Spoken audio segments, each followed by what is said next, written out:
안녕하세요. 저는 40대 중반 박진이라고 해요. 저는 평범하다면 평범한 어린 시절을 보냈지만 평범한 중에서도 조금 달랐던 게 있는데요. 어렸을 적 저희 집 가장은 엄마였어요. 아버지가 안 계셨던 건 아니고 엄마 아빠 역할이 바뀌어 있었거든요. 아빠는 낭만적 이상주의자, 엄마는 현실적인 실리주의자였다고 하면 대충 느낌이 오실까요? 아빠는 언제나 낭만과 이상, 꿈을 쫓았지만 안타깝게도 능력이 뒷받침해주지 못해 그 꿈이 현실에서 빛을 발한 적이 거의 없었죠. 그러니까 늘 실패만 하셨던 겁니다. 아빠는 무능하다는 말이 저희 집에서는 공식 같은 말이었어요. 무능하다는 말의 뜻을 알지도 못할 때부터 엄마가 아빠에게 무능하다고 하는 소리를 들었고, 그렇게 무능하다는 말을 배웠어요. 아빠는 새로운 일에 도전하는 걸 좋아했지만 한 번도 제대로 된 성과를 내지 못했죠. 장사를 해보겠다고 덤볐다가 빚만 늘렸고 출판사를 차리겠다고 했다가 책 한 권 제대로 내보지도 못한 채 문을 닫았으니 할 말 다 한 거 아니겠어요? 그럴 때마다 아빠는 세상이 나를 몰라봐서 그렇다, 세상이 추구하는 것들이 안타깝다고 하셨지만 현실적인 방법을 찾아 해결을 하지는 못하셨어요. 뒷감당을 해야 하는 건 엄마였죠. 엄마는 그런 아빠를 끝없이 감당해야 했어요. 처음엔 엄마도 아빠를 믿고 기다렸던 것 같아요. 하지만 시간이 지나면서 더는 아빠는 믿을 수 없다는 걸 깨달았고 결국 엄마가 집안의 생계를 책임지기 위해 밖으로 나가야 했어요. 살림만 하던 엄마가 갑자기 돈을 벌어야 하는 상황이었으니 엄마도 고생을 많이 하셨을 거예요. 그래도 엄마는 아빠보다 강한 사람이었고 어떻게든 돈을 벌기 시작하면서 저희 집안의 가장 역할을 하기 시작한 겁니다. 그렇게 시간이 흐르며 저희 집은 완전히 뒤바뀌게 됐어요. 아빠는 더 이상 가장이 아니었고 무능하다는 소리를 하루에도 몇 번씩 듣다가 전업주부가 되었죠.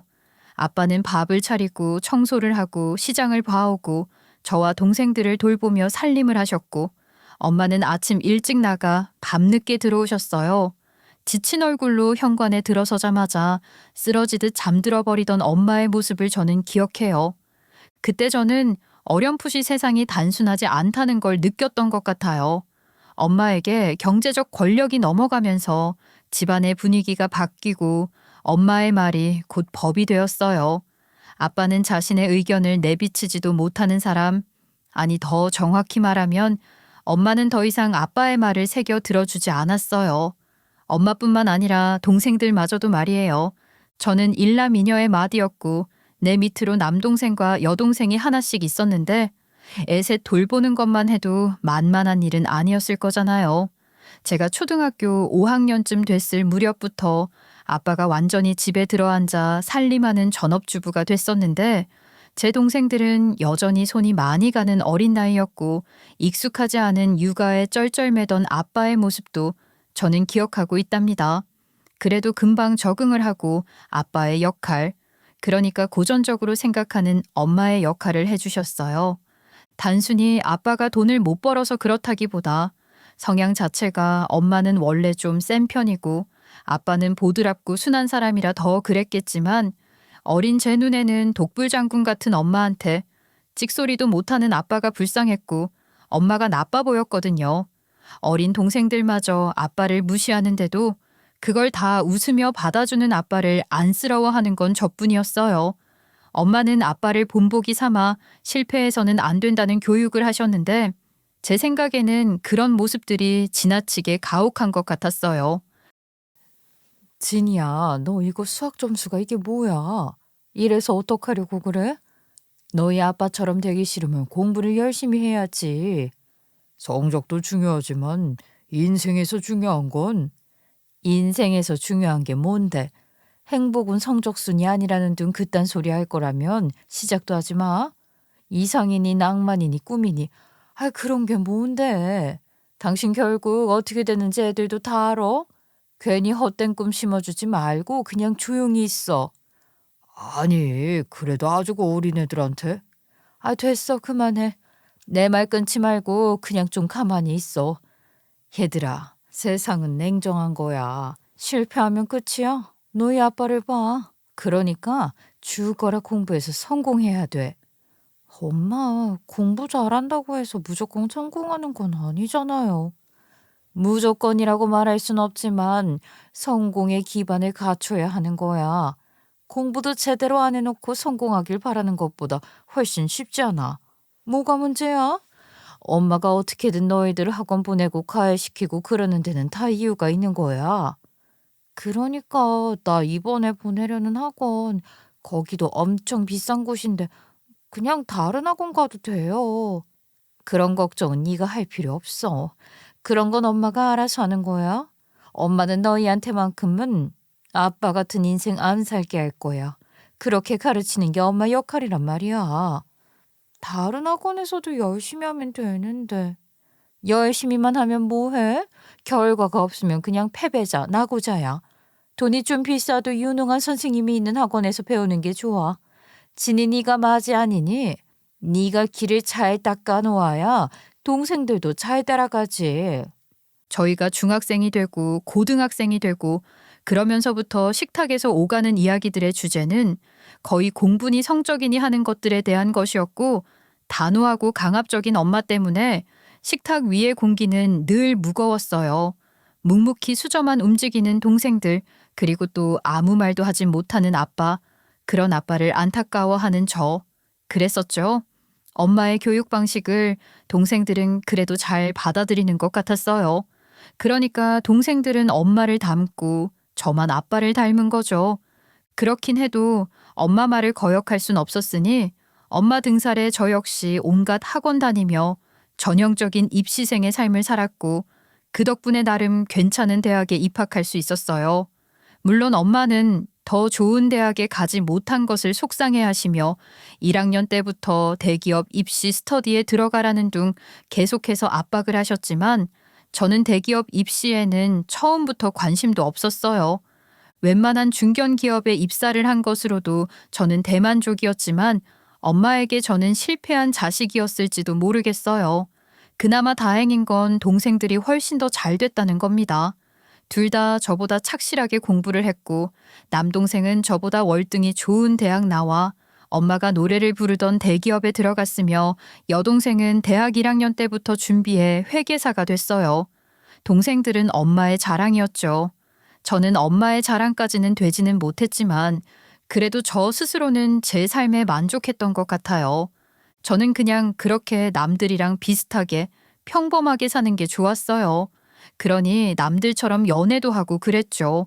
대학 시절부터 사귄 남자친구가 있었는데 저보다 학부 졸업을 3년이나 먼저 한 선배였음에도 제대로 된 직장을 잡지 못한 상황이라 결혼이 미뤄지고 있었어요. 남자친구는 어찌 보면 저희 아빠를 닮은 사람이었답니다. 연애할 땐 누구보다 낭만적인 사람이었지만 현실 감각이 부족했다고 할까요? 엄마는 가망 없는 놈이라며 헤어지고 선봐서 결혼하라고 했지만 저는 그러고 싶지 않았어요. 그렇지만 엄마가 그렇게까지 나오시니 저는 남자친구에게 작은 중소기업에라도 일단 취직을 해서 결혼 승낙을 받는 게 어떻겠냐고 했고 남자친구도 저와 헤어지는 걸 원하지는 않았으니 그렇게 해서 결혼부터 하려고 했던 거예요. 물론 엄마는 끝까지 반대를 하셨지만 아빠만은 조용히 제 편을 들어주셨죠. 엄마가 아무리 반대를 하셔도 어차피 결혼은 제가 하는 거잖아요.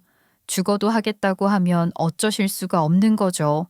엄마는 결국 제 고집을 꺾지 못하고 울며 겨자 먹는 심정으로 결혼 승낙을 해주신 것 같아요.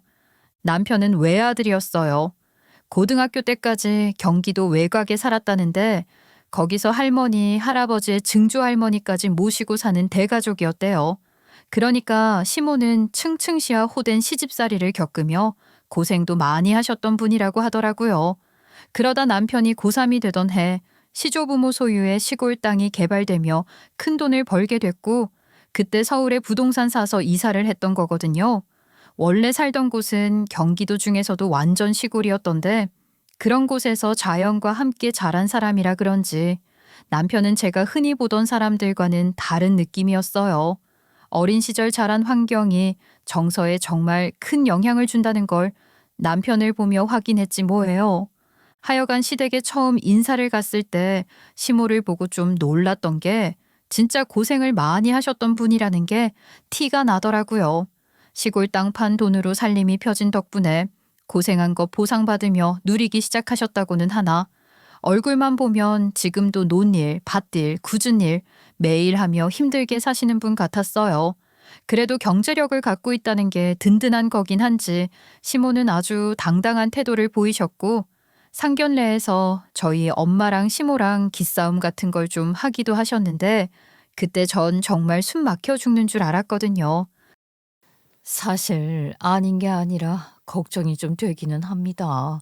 요즘 같은 시대에 직장이 안정적인 게 얼마나 중요한데 저는 저희 애 다니는 회사도 불안하다 했거든요. 아이 근데 아유 저희 애가 지금 다니는 직장에 뼈를 묻을 것도 아니고 전 그렇게 생각하네요. 월급 그거 받아서 언제 집 사고 그럽니까? 요즘 같은 시대엔 직장보다 자산이 더 중요한 거죠. 아, 네.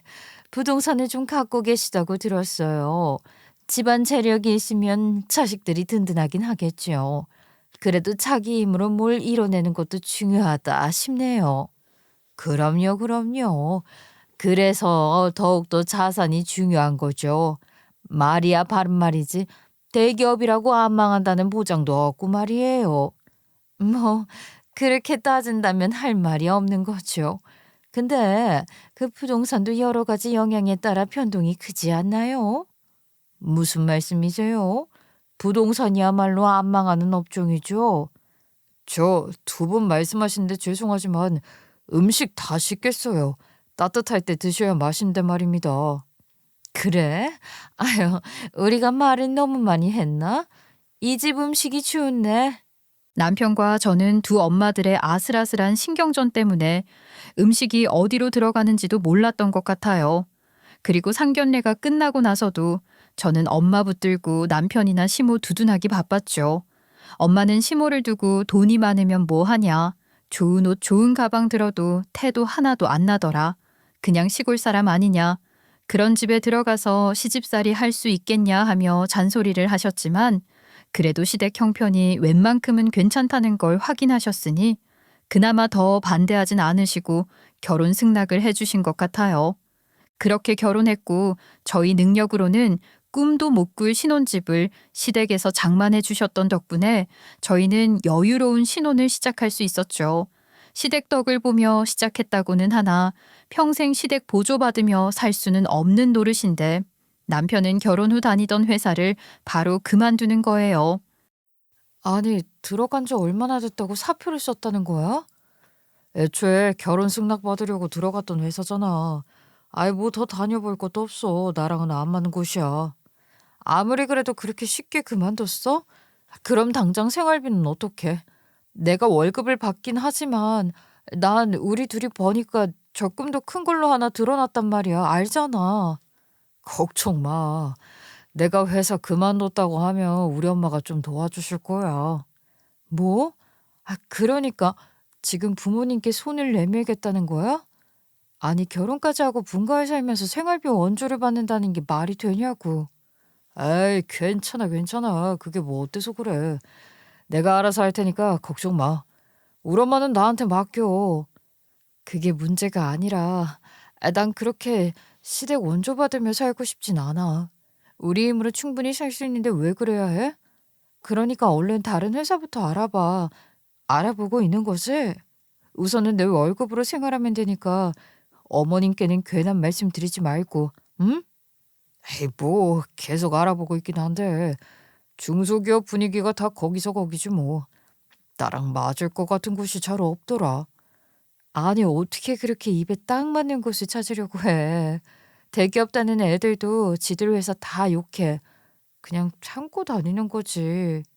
난 그렇게는 못하는 사람인 걸 어쩌겠어. 아, 사업이나 해볼까 싶기도 하고. 갑자기 사업? 무슨 뚜렷한 아이템이 있는 것도 아니잖아. 회사 생활 경험도 없이 사업이라니. 그리고 뭐 사업은 맨손으로 시작해? 자금이야. 부모님 도움 받아야지. 그건 당연한 거 아니야? 다 그렇게 시작하는 거야. 남편이 그렇게 말하는데 아차 싶은 거예요. 뭔가 확실한 목표나 계획이 있는 것도 아니면서 막연하게 사업이나 해볼까 하는 그 마음가짐도 그렇거니와 당연한 듯 시댁에 손 벌려서 할 생각인 게 좀 한심했어요. 철없는 소리다 싶었지만 그래도 남편이 자기에게 잘 맞는 일을 찾기를 바라는 마음으로 응원을 해줬어요. 그런데 아이까지 생기지 저는 점점 더 초조해지더라고요. 회사 규모가 작고 연봉이 적더라도 최소한의 책임감을 갖고 일해주길 바랐는데 너무나도 쉽게 회사를 그만둔 남편은 시종일관 한없이 가벼운 태도였어요. 갑자기 충동적으로 사표를 던졌던 것처럼 충동적으로 사업 이야기를 꺼내고 생활비며 적금이며 미래에 대한 계획 같은 것들도 그냥 다 아무 생각이 없는 것 같은 거예요. 시댁에 도움받으면 된다고 거리낌 없이 말하는 남편에게서 조급함이나 간절함 같은 건 전혀 찾아볼 수 없었어요. 우린 아직 젊잖아. 잘 될 거야. 아무 걱정하지 마. 그런 말들만 반복하는 남편은 하루하루가 불안한 저와 달리 아주 천하태평이었어요. 낮잠 실컷 자고 시댁에서 받은 돈으로 운동 다니고 하면서 말입니다. 저는 남편이 책임감 있는 모습으로 아이들의 아빠이자 저희 집 가장 역할을 해주기를 바라는 마음뿐이었는데 대체 남편은 언제나 정신을 차려줄지 알 수가 없었어요. 저는 그런 남편에게서 다시 한번 아빠의 모습을 발견했지만 그래도 저희 아빠는 남편보다 훨씬 성실한 분이셨어요. 남편은 기본적으로 게을렀는데 실행할 생각조차 안 하는 거죠. 뭐든 대충 생각만 하고 행동으로 옮기지를 않는 거예요. 그렇게 실행력이 없었던 덕분에 실패한 여러 번 한 저희 아빠와 달리 남편은 실패조차 안 한 거긴 해요. 그나마 그걸 다행이라고 해야 하나요? 자기야, 이제 진짜 뭐라도 시작해야 하지 않아? 나도 생각 안 하는 게 아니야. 제대로 준비를 해서 해야지. 그러니까 그 준비만 지금 대체 몇 년을 하는 거냐고. 도대체 언제 끝나는 건데? 이제 우리 애까지 생겼는데 언제까지 이럴 수는 없잖아. 아우, 그니까 나도 제대로 뭘 해보려고 이러는 거 아니야. 엄마한테 사업 자금이라도 받으려면 뭐라도 내놓아야 할 거 아니야. 그러니까 애초에 시댁에 손 벌려서 뭘 할 생각을 하지 말고 딴 방법을 좀 찾아보면 어때? 아이, 또 그놈의 취직 소리야? 회사는 정말 나랑 안 맞는다니까. 들어가 봤자 또 금방 나올 게 뻔해. 요즘엔 펀딩도 많이 하잖아. 프로젝트만 괜찮으면 펀딩 투자 모금액으로 얼마든지 자본금 없이도 시작할 수 있는 거 아니냐고. 펀딩? 아이, 그게 뭐 아무나 성공하는 건 줄 알아? 목표 모금액 채우지도 못하는 것들이 수두룩해. 아무나 성공하는 게 아니지만 그래도 시도는 해볼 수 있잖아. 아무것도 안 하는 것보다 훨씬 낫지. 안 그래? 저는 그렇게 남편에게 이런저런 것들을 제안하며 남편이 뭐라도 실행에 옮기기를 기대했죠. 남편은 썩 내켜하지 않았지만 제가 하도 잔소리를 해대니 결국 펀딩으로 작은 프로젝트를 시작했는데 그 모금액이 대박이 난 거예요. 그 덕분에 남편은 꿈에 그리던 사업을 시작하게 됐고 성공적인 펀딩이 제대로 된 사업으로 자리 잡기까지는 그리 긴 시간이 걸리지 않았어요. 저도 그 정도로 잘 될 거라고 기대는 안 했는데 그게 되더라고요. 너무 기뻤죠. 남편은 물론이고 시댁에서도 난리가 났어요. 특히 시모는 남편의 성공에 고무되고 도취되어 초흥분 상태가 되셨지 뭐예요. 그럴 만도 하시다 싶긴 했는데 한편으로는 계속해서 사업을 안정적으로 잘 유지할 수 있을까 하는 불안함도 갖고 있었습니다. 샴페인을 너무 일찍 터트리는 건 아닌가 싶기도 하고 잘 될 때일수록 놓치는 게 없는지 살펴야 한다고 생각했어요. 그런 걱정들이 없지 않았지만 그래도 어찌 되었거나 남편이 취직도 안 하고 아무것도 안 하면서 뭐라도 되겠거니 생각만 하고 있을 때랑은 비교도 안 되는 거죠. 당장은 수익도 잘 나고 있으니 이대로만 계속 잘 관리한다면 더 바랄 게 없겠다 싶은 행복한 나날들이 이어졌습니다. 그런데 남편 사업이 잘 되기 시작하니 시모의 시집살이 압박이 시작되는 거예요. 저도 애 둘 낳아 키우면서 회사 다니느라 바쁜 사람인데 걸핏하면 시댁으로 불러 저를 부려먹으려고 하시는 거죠. 주말이면 시댁으로 불러 저녁 한 끼는 꼭 거기서 먹게 하셨는데 한 번은 아주 마음먹은 듯이 그러시는 거예요. 요즘 젊은 애들은 세상 참 편하게 사는 거지. 나 때는 시모에 시조모까지 모시면서 애 키우고 집안일 다 하고 밭일까지 했잖아. 아, 며느라기 너는 거저 먹는 거다.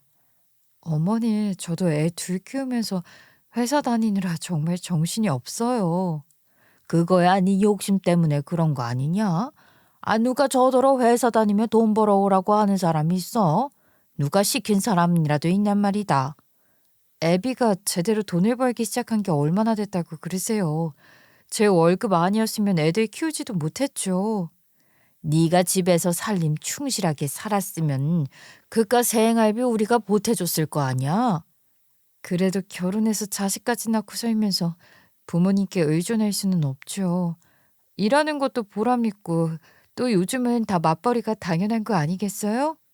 우리 며느리가 너무 세련됐네. 남들 하는 거 다 해야 하니?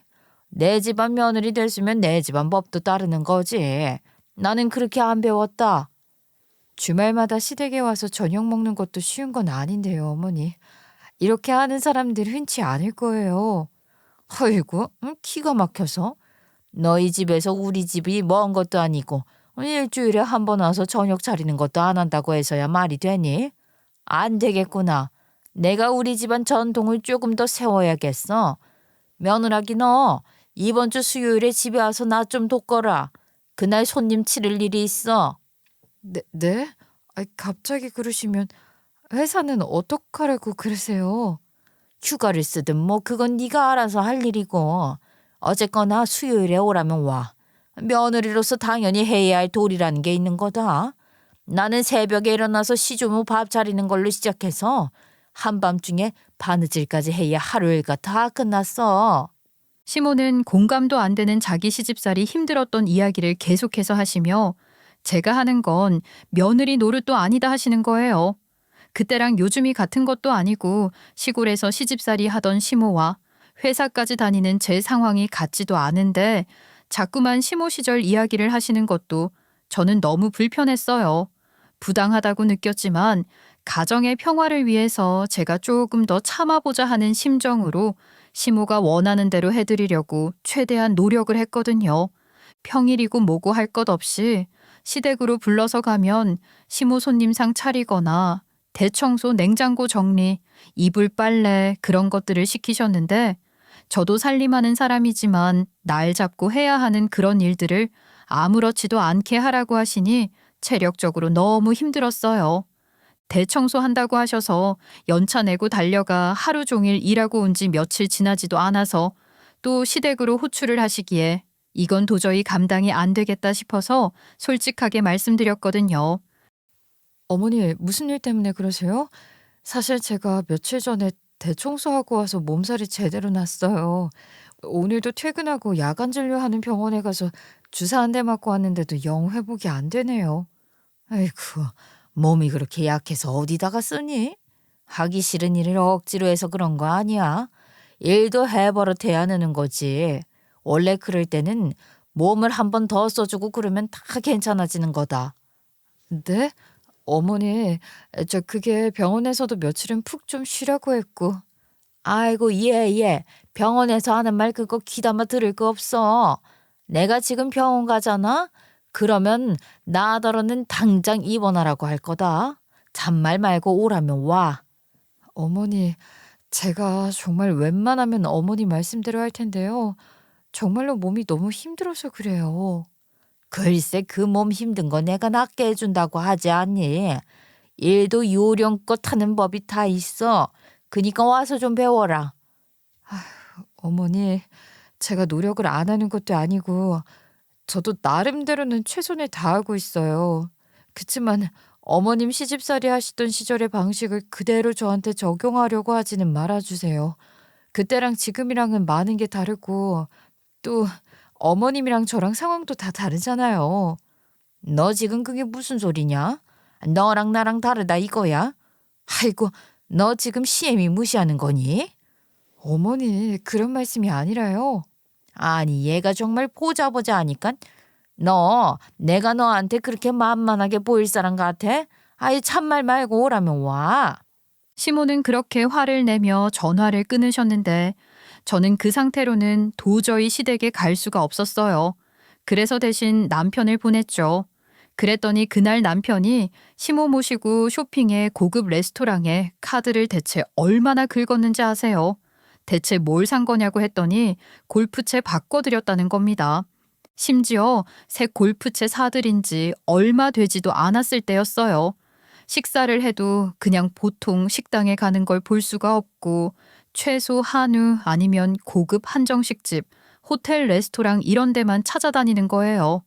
남편과 시모의 데이트는 점점 더 화려해졌어요.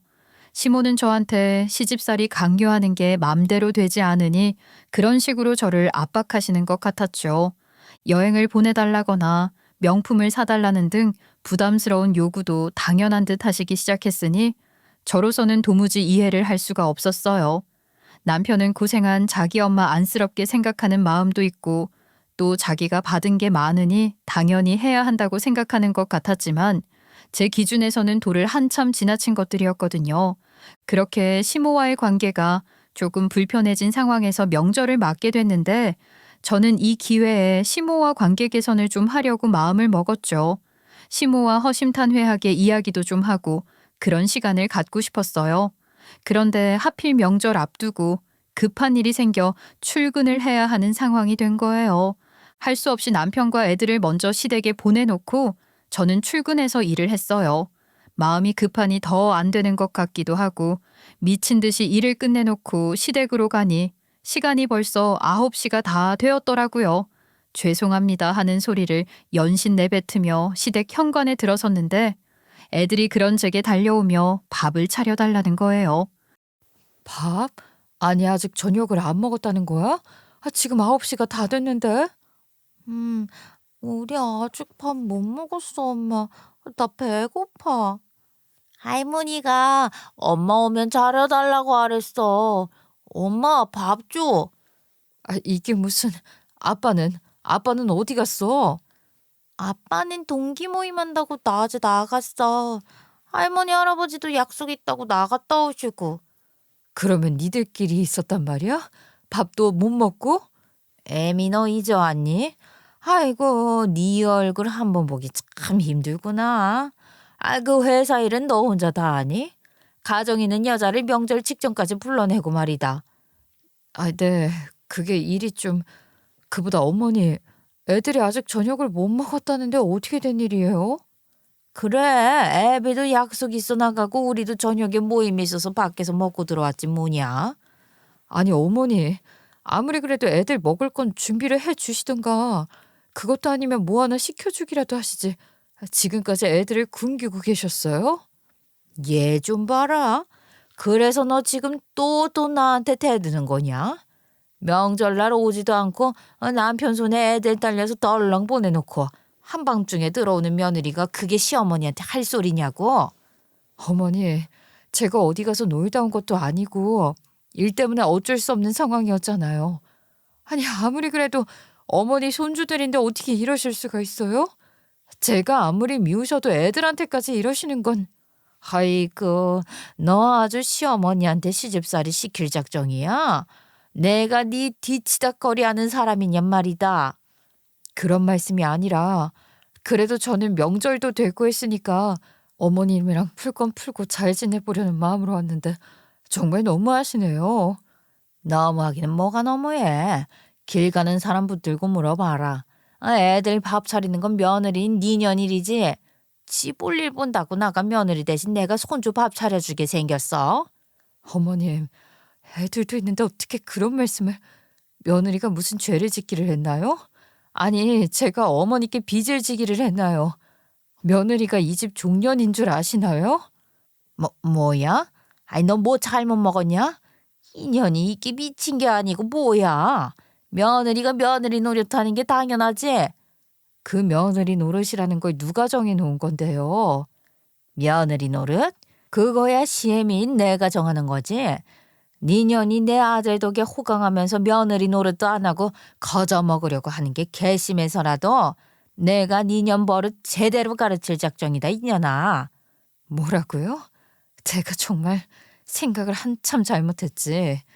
이대 그 잘난 아들 덕 저는 그 덕 더 볼 생각 없으니까 이혼하겠어요. 그러니까 며느리 노릇도 할 필요 없는 거죠?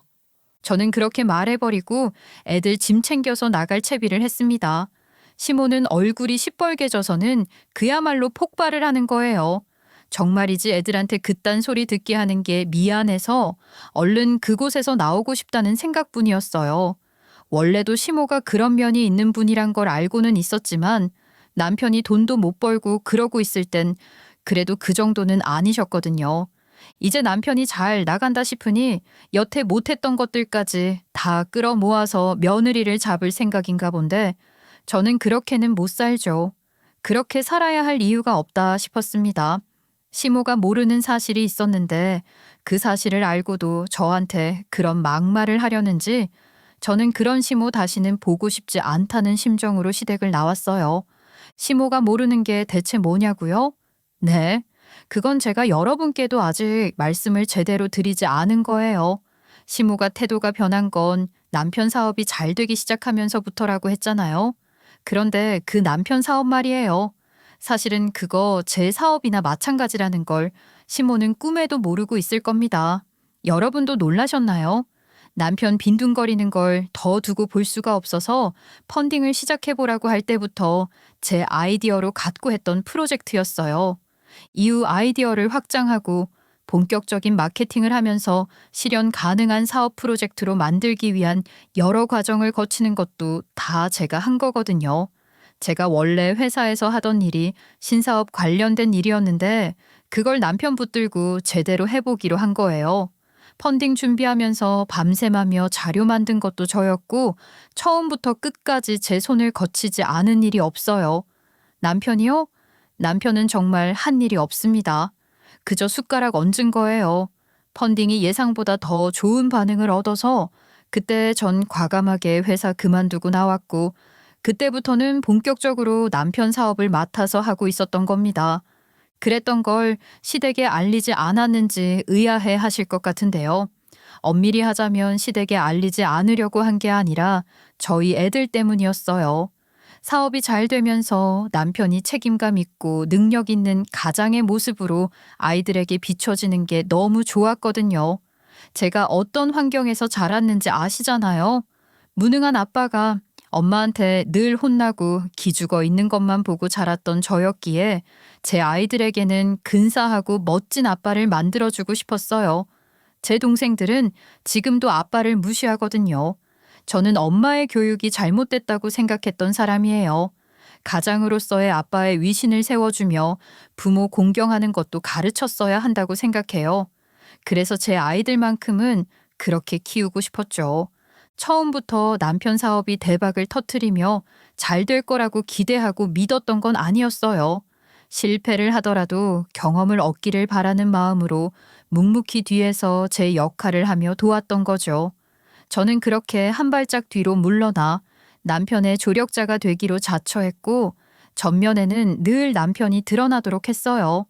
그러나 모든 중요한 결정은 물론이고 사소한 것 하나하나까지도 다 제가 했던 일입니다. 남편의 사업은 제 작품이었어요. 그리고 성공한 사업의 대표라는 자리에서 자신감을 찾아가는 남편의 모습 또한 제가 만들어낸 결과물이었어요. 남편의 성공은 아이들에게도 고스란히 드러나는 것이었죠. 한 번은 작은 아들이 친구한테 우리 아빠 진짜 멋있어. 우리 아빠는 대표님이야, 대표님 하면서 아주 자랑스럽게 말하는 걸 본 적이 있는데 그 모습을 보면서 제가 속으로 얼마나 웃었는데요. 어릴 때 저도 저희 아빠를 그렇게 보고 싶었거든요. 아빠가 몇 번이나 일을 벌일 때마다 성공하기를 바랐던 저였지만 저희 아빠는 늘 실패만 하셨잖아요.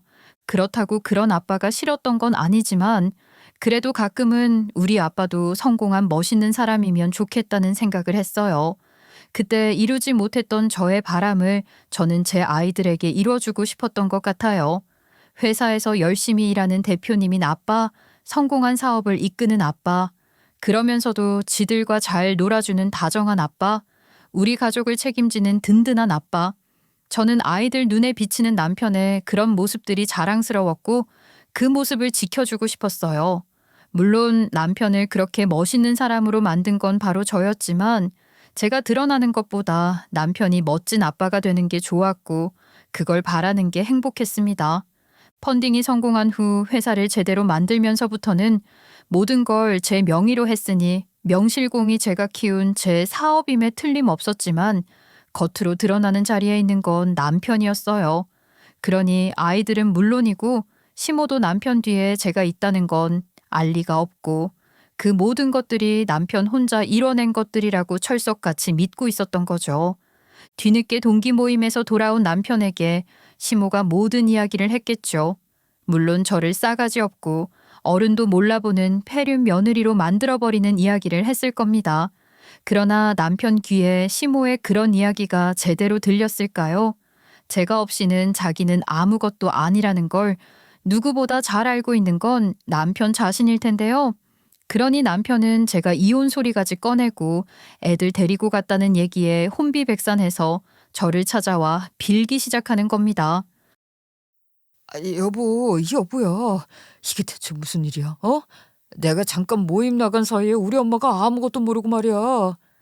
들을 만큼 듣고 왔을 테니까 긴 얘기 안 할게. 이혼하자. 그게 무슨 소리야? 우리 엄마 때문에 왜 우리가 이혼을 해? 그러지 말고. 내가 지금 당신 엄마 때문에 이러는 것 같아? 맞잖아. 우리 엄마가 당신 자꾸 괴롭히고 그랬던 거 내가 진작에 말려주지 못해서 미안해. 우리 엄마가 이렇게까지 나올 줄 모르고 당신이 이만큼 힘든 줄도 몰랐어. 이제 내가 알았으니까 내가 아니, 그럴 필요 없어. 그런다고 달라지실 분도 아니지만 당신이 무슨 수로 당신 엄마를 말려? 아니야. 나 할 수 있어. 내가 정말 잘할게. 필요 없다니까. 지금까지 내가 당하고 겪은 것만으로도 충분해. 이혼 할 거야. 여보, 그러지 말고 나를 봐서라도 한 번만 참아줘. 우리 엄마가 정말 아무것도 모르고 아휴, 당신을 봐서 참아달라고? 너 뭘 보고 내가 참을까? 그동안 당신이 나한테 보여준 게 뭔데? 나도 노력하고 있잖아. 많이 나아졌고 앞으로 더 나아질 거야. 당신이 하라는 대로 다 할게. 그니까 그 이혼하자 소리만 하지 말아줘. 아니, 내가 바라는 건 단 하나야. 이혼해. 아이들에게 좋은 아빠 만들어주고 싶다는 생각으로 남편 붙들고 가르치며 제대로 키워보려고 했던 세월이 짧지 않잖아요. 그러나 남편은 신혼 초와 달라진 게 하나도 없었습니다. 남편은 일을 배울 의지라는 게 없는 사람이었어요. 그 사업도 제가 맡아서 잘 굴러가고 있으니 자기는 노력 하나 없이 대표라는 직함만 누리고 있었던 거예요. 그냥 그렇게 편하게 살려고만 하는 사람인 거죠. 제가 뭘 지시를 해놓으면 한 번도 제때 그걸 해낸 적이 없는 사람입니다. 그런 남편에게도 이미 인내의 한계에 다다른 지 오래인 거예요. 이런 상황에서 며느리 궁이 잡겠다고 손주들 밥을 굶기는 시모라니요. 이런 집구석에서 제 아이들 자라게 할 수 없다는 게 제 결심이었어요. 물론 시모가 말도 안 되는 소리를 한 것 때문에 눈이 돌아갔던 건 사실이지만 그렇다고 해서 절대 충동적으로 내뱉은 말이 아니란 겁니다. 이혼. 그건 제가 그동안 수도 없이 떠올렸던 단어였지만 수도 없이 외면하고 삼켰던 단어이기도 했어요. 그러니 남편이 매달린다고 해서 쉽게 바뀔 결심이 아닌 거죠. 남편은 제게 시모를 안 보고 살 수도 있다 소리까지 하며 밤마다 매달렸지만 저는 그런 소리도 더 이상 듣고 싶지 않고 빨리 이혼을 결정짓고 싶었기에 이런 식으로 합의가 안 되면 소송을 하는 수밖에 없다 하며 남편을 압박했고 바로 다음 날 시모가 저를 찾아왔더군요. 저 애미야. 그게 말이다. 내가 잘 알지도 못하고 그러니까. 무슨 말씀을 하려고 오셨어요? 하실 말씀이 있으면 분명하게 하고 가세요. 저 지금 너무너무 바쁘거든요. 그래, 그렇지. 네가 큰일 하는 사람이니까 바쁠 거야. 그래, 내가 용건만 간단히 아마. 그러니까 내가 잘못했다. 정말 잘못했어. 내 아들 살려놓은 게 너라는 것도 모르고 내가 큰 실수를 했어. 실수요? 남편이 돈 한 푼 못 벌어올 때 하고 싶은 말도 못하고 꾹꾹 참았던 거 이제 와서 다 안다며 속이 후련하다고 하셨지 않나요? 그거야. 이 사업이며 뭐며 다 내 아들 거라고 생각했으니 그랬던 거지. 그렇죠. 그러니까 그게 어떻게 실수라는 겁니까? 그게 원래 어머니 본 마음이고 그동안 염치가 없어서 못 꺼내놨던 본심 꺼내놓으셨던 거잖아요. 그건 실수가 아니에요. 그래. 내가 다 솔직하게 말하마. 너도 알다시피 내가 얼마나 힘들게 살았니? 시집살이 그렇게 당하고 살았는데 나는 이게 뭐냐. 며느리라고는 너 하나뿐인데 변변찮은 아들놈 때문에 눈치나 보고. 남편이 돈 못 번다고 무시한 적 한 번도 없었고 그것 때문에 어머님 눈치 보이게 한 적도 없습니다. 사람 매도하지 마세요. 어머니가 어머니 뜻대로 하시는 행동을 왜 자꾸 제 핑계를 대시죠? 아유, 그렇구나. 그래, 네 말이 맞아. 내가 다 잘못했다. 내가 잘못 생각했어. 그러니까 나를 탓하고 내 아들은 봐주려무나. 애들 애비로서 지금처럼 살게 해줘. 그 자리 지켜주려고 지금까지 제가 참고 살았어요. 그치만 그 사람에게 이미 아무 기대도 없어진 건 오래됐고요. 이런 집안에서 제 아이들 자라게 하고 싶지 않아요. 아이고, 네가 정 그렇게 원한다면 그러면 내가 너희들 인생에서 빠져주마. 그러니까 내 아들만이라도 구해다오. 아니요. 어머니 아들을 왜 저한테 떠넘기려고 하세요? 전 어머니 아들 책임질 생각 없어요. 어머니 아들은 어머니가 알아서 하세요. 시모 역시 제게 이혼만을 하지 말아달라고 빌었지만 그 또한 저에 대한 아쉬움이나 미련 때문이 아니라는 게 너무 보였어요.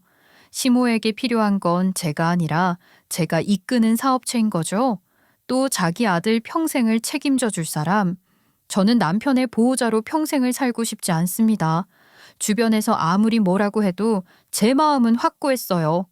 남편이 계속 비협조적으로 나온다면 어쩔 수 없이 소송을 할 생각이었어요. 소송도 불사할 거라는 뜻을 확실하게 전달했더니 남편도 그제야 단념을 하는 것 같더라고요. 소송 같은 거 해봐야 의미가 없다는 걸 남편도 너무 잘 아는 거죠. 결혼해서 지금까지 제대로 된 가장 역할을 한 적이 한 번도 없는 사람이니 그런 사람이 무엇을 내세우며 이혼을 막을 수 있겠어요. 남편은 제가 제안한 조건을 다 받아들이고 합의했습니다. 신혼집을 비롯해서 시댁에서 해준 것들, 제가 가장으로서 생활비 감당했던 것들, 일일이 다 조회하고 계산해서 아주 정확하게 재산 분할해줬고요. 위자료 같은 건 받을 생각도 없었어요. 양육권만큼은 확실하게 가져오고 싶었는데 남편도 그것에 대해서는 이견이 있을 수가 없죠. 자기가 무슨 수로 애들을 키우겠어요. 양육권을 제가 가져오면서 저는 남편에게 양육비는 정확하게 보내라고 했습니다. 애들 아빠로서 최소한의 것이라도 지키고 싶다면 양육비 보낼 돈이라도 네 힘으로 벌어봐. 알겠어? 애들은 만나게는 해줄 수 있는 거지? 그래, 애들이랑은 관계까지 끊을 생각은 없어. 그니까 애들한테 떳떳하고 싶은 그 마음으로 양육비만큼은 벌어서 보낼 생각하라고. 그래, 그럴 거야. 나도 제대로 살아야지. 이혼 후 남편은 양육비를 꼬박꼬박 보내오고 있긴 해요. 시댁에 들어가 살고 있는 걸로 아는데 애들 얘기를 들어보면 제대로 된 일을 하는 것 같진 않더라고요. 그러니 분명 그 양육비는 시부모 주머니에서 나오고 있는 걸 겁니다. 그 나이에 경력도 없이 어디 취직을 하는 건 불가능할 테고 사업도 벌일 능력이 안 되니 시부 부동산 관리나 하며 빌붙어 있는 것 같아요. 시부 부동산 관리라고 해봤자 그리 할 일이 있는 것도 아니거든요. 시댁이 무슨 부동산 재벌도 아니고 시골 땅 개발되면서 번 돈으로 서울에 아파트 하나 사고 투자 목적으로 원룸 몇 개 사서 세 받는 게 전부인데 그거 관리할 게 뭐가 있겠어요. 결국 빈둥거리며 똑같이 그러고 사는 모양이죠. 찾아보면 할 수 있는 일이 없지는 않을 텐데 힘들고 모양 빠지는 일은 또 하기 싫은 거 아니겠어요? 이제 와서 제가 상관할 건 아니지만 한심하다는 생각이 드는 건 사실이에요. 언제나 그랬죠. 한심한 남편. 아무래도 정신 차리긴 글렀다 싶네요. 그냥 평생 저러고 살겠지 싶은 것이 생각할수록 이혼을 잘했다 싶습니다. 저는 애들 양육비만 받으면 되는 거죠. 자기 인생 어떻게 살든 제가 무슨 상관이겠어요. 아이들에게 근사한 아빠를 만들어주고 싶었던 저의 노력은 결국은 너무나도 부질없는 짓이었다는 걸 깨닫고 있어요. 저는 제 아이들을 두고 제 생각만 했던 거죠. 아빠를 동경하고 아빠를 자랑스러워하며 자라길 바랐고, 그래서 남편을 대표 자리에 앉히고 멋진 사람으로 만들어줬던 거잖아요. 사업이 자리를 잡을 때까지 온갖 뒷일은 도맡으며 힘들어도 내색하지 않으며 묵묵히 남편이 대외적으로 인정받고 자신감 있는 모습으로 아이들 앞에서 당당하게 설 때면 그래, 이게 우리 아이들에게 좋은 거야 하며 스스로를 위안했어요. 그러나 정작 아이들은 제가 생각했던 것과 달랐던 거예요. 전 그걸 몰랐던 겁니다. 아이들이 언제까지나 어린아이인 게 아닌데 아이들 눈에도 보이는 게 많다는 걸 왜 몰랐을까요? 애들도 진작 짐작하고 있었더라고요. 대표라고 하는 아빠는 늘 시간이 많고 엄마 혼자 바쁘게 뛰어다니는 걸 애들도 알고 있었던 거죠. 제가 생각했던 것보다 훨씬 더 많은 것을 알고 있었고 보고 있었어요. 아이들이 어릴 때는 그저 멋있는 아빠의 모습이면 되는 줄 알았지만 보이는 게 다가 아니었던 겁니다. 제가 아이들 앞에 남편을 내세우며 아이들에게 좋은 아빠를 만들어주려 했어도 아이들은 이미 아빠를 객관적으로 보기 시작한 거예요. 아이들이 많은 걸 알고 있다는 걸 몰랐던 건 저였어요. 아이들이 저보다 영리한 거죠. 제가 어릴 때처럼 영웅적인 아빠의 모습을 맹목적으로 바라지도 않더라고요. 아빠가 능력이 좀 없어도 그 모습 그대로 받아들일 줄 아는 유연한 사고를 갖고 있었어요. 어떻게 보면 저보다 훨씬 현실적인 거죠. 아이들의 모습을 보며 한편으로는 마음이 놓였어요. 제가 어렸을 때처럼 헛된 기대를 품다가 실망하는 일을 제 아이들은 겪지 않아도 되는 것 같으니까요. 그런 한편으로는 좀 씁쓸하기도 했어요. 멋진 아빠를 만들어주려고 그렇게 노력했는데 말입니다. 전 무엇을 위해 그렇게 애를 썼던 걸까요? 이혼 후 아이들과 많은 이야기를 하며 스스로 깨달은 게 많아요. 그러면서 남편 없이도 아이들에게 필요한 것들을 더 잘 가르치며 키울 수 있다는 자신감도 더욱 커진 것 같아요. 아이들이 제게 용기를 주고 있으니까요. 애들은 지금도 아빠를 정기적으로 만나고 있어요. 그때마다 시댁에서 시간을 보내는 게 처음에는 마음에 좀 걸리기도 했어요. 괜히 시모가 저를 두고 나쁜 말을 하면서 애들 정서에 좋지 않은 영향을 주진 않을까 그런 생각이 들었거든요. 물론 시모가 애들 앞에서 저를 좋지 않게 얘기하는 건 사실이에요. 그러나 그런 이야기들을 분별할 수 있는 능력이 애들에게도 있는 거죠.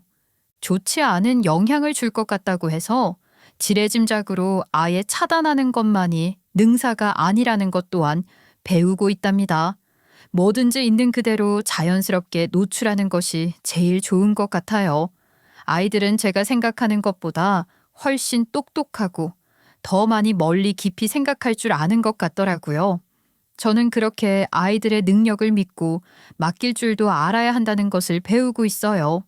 한 번씩 애들이 시댁에서 지아빠와 보내고 온 이야기를 하는데 시모도 슬슬 한계에 이르렀는지 전 남편한테 싫은 소리도 많이 하고 구박을 한다고 하는 거 있죠. 그런 전 남편은 시모한테 막 화를 내면서 이게 다 엄마 때문인데 나한테 왜 그러냐고 한대요. 애들 앞에서 정말 부끄러운 것도 모르는 인간입니다. 이젠 애들이 그런지 아빠를 가르치려고 하는 것 같아요. 아빠한테 뭐라도 일을 좀 해보면 어떻겠냐. 아빠가 그런 모습을 보여주면 우리한테도 좋을 것 같다. 그런 말도 막 하고 그랬다고 하더라고요. 애들이 벌써 참 많이 자란 것 같습니다. 저는 앞으로도 지금처럼 제 일 열심히 하면서 제 아이들에게 부끄럽지 않은 자랑스럽고 떳떳한 엄마가 되어주고 싶어요. 엄마이자 아빠. 그것도 뭐 나쁘지 않잖아요? 여러분, 제가 결정해서 걷고 있는 이 길이 바른 길이 맞겠죠? 바른 길, 그른 길, 그런 게 아니라 그냥 제가 최선을 다해 열심히 살아갈 수 있는 제 길이라는 생각을 하게 되는 것 같아요. 전통적인 부모 역할이 깨어진 환경에서 자랐으면서 그랬기 때문에 오히려 더 그런 역할에 얽매였던 게 저였던 것 같아요. 그게 뭐라고 말이에요. 깨고 보니 아무것도 아닌 것을 그 속에 있을 땐 몰랐지 뭐예요. 전통적인 엄마, 아빠 역할, 그런 것보다 중요한 것들을 지키며 살아가고 싶어요. 아이들과 함께 말이에요. 제 이야기를 이렇게 다 한 것 같은데 어떻게 들으셨을지 궁금해요. 응원을 해주셨으면 좋겠지만 걱정하는 말씀을 해주셔도 달게 받겠습니다. 잘했다는 칭찬을 듣고 싶어서 이야기를 시작한 게 아니니까요. 이렇게 제 이야기를 들어주신 것만으로도 너무 감사드려요. 열심히 살겠습니다. 감사합니다.